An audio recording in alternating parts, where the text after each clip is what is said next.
पर्यंत त्याला म्हटलं एवढ्या गाड्या कमी केल्या तर एका दिवशी आम्हाला सांगा चालला तरी सिक्युरिटीला पण खांद्यावर द्या.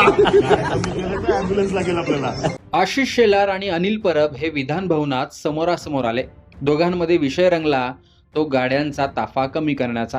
आशिष शेलार हे अनिल परब यांना टाळी देताना म्हणाले की एवढ्या गाड्या कमी केल्या, एके दिवशी चालत आणि नंतर सुरक्षा रक्षकालाच खांद्यावर घेऊन यावं लागेल.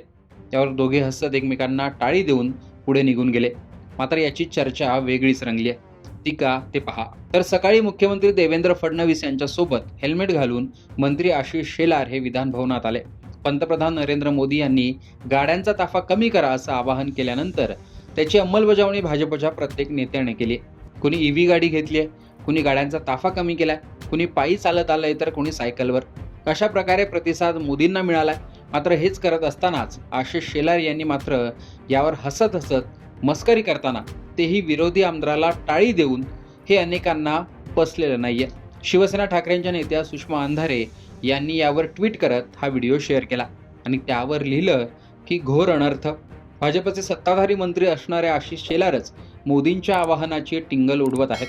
त्यामुळे आशिष शेलार जरी बुलेटवर आले असले आणि त्यांनी आपण कसं मोदींच्या आवाहनावरून इंधन बचत करतो हे दाखवलं असलं तरी त्यांचं या गोष्टीवरून विरोधकांसोबत मस्करी करणं हे मात्र विचार करण्यासारखं आहे. ती गोष्ट सुषमा अंधारे यांनी अधोरेखित केली आहे. ज्या अनिल परब यांच्यासोबत बोलताना आशिष शेलार यांनी हे केलं, तेच अनिल परब हे अंबादास दानवे जेव्हा फडणवीसांच्या बुलेट स्वारीवर टीका करत होते तेव्हा मागे उभे होते. एक वेगळा विषय आहे की पंतप्रधानांच्या आवाहनाला राज्य सरकारकडून जो प्रतिसाद दिला तो आज स्वतः मुख्यमंत्री बुलेट बाईकवर आले होते. उपमुख्यमंत्री इलेक्ट्रिक व्हेकलने फिरता आहेत. गेले कसे ते देवेंद्र फडणवीस गेले कसे? बुलेटनेच गेले.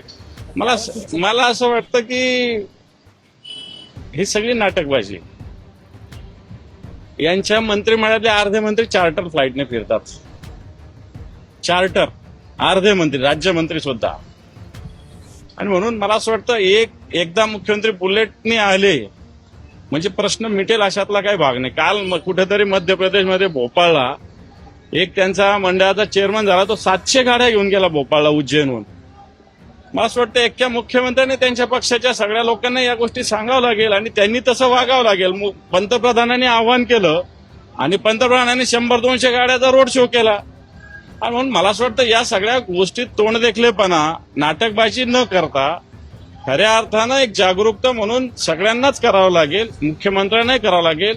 वाटतं एक दिवस बुलेटवर येऊन किंवा एक दिवस दुचाकी घेऊन हे काम संपणार नाही. त्यांच्या सगळे जे आहेत बगल बच्चे त्यांना या गोष्टीचं त्यांना आव्हान करावं लागेल. त्यामुळे एकीकडे विरोधक यावर टीका करत असताना आशिष शेलार यांचा मात्र हसत हसत कंट्रोल सुटला आणि थेट थट्टा मस्करीत ते हे वाक्य बोलून गेले. मात्र त्या यांच्या एका वाक्यामुळे जे काही प्रयत्न सुरू आहेत, जी काही उपाययोजना केली जाते त्यावर मात्र पाणी फेरलं गेले का अशीच चर्चा होते. आशिष शेलार यांचं गमतीत असं बोलणं आणि दुसरीकडे कठीण परिस्थितीमध्ये उपाययोजना करणं याविषयी तुमचं मत कमेंट बॉक्समध्ये सांगा. लोकसत्ताला फॉलो आणि सबस्क्राईब केलं नसेल तर आठवणीने सबस्क्राईब देखील करा.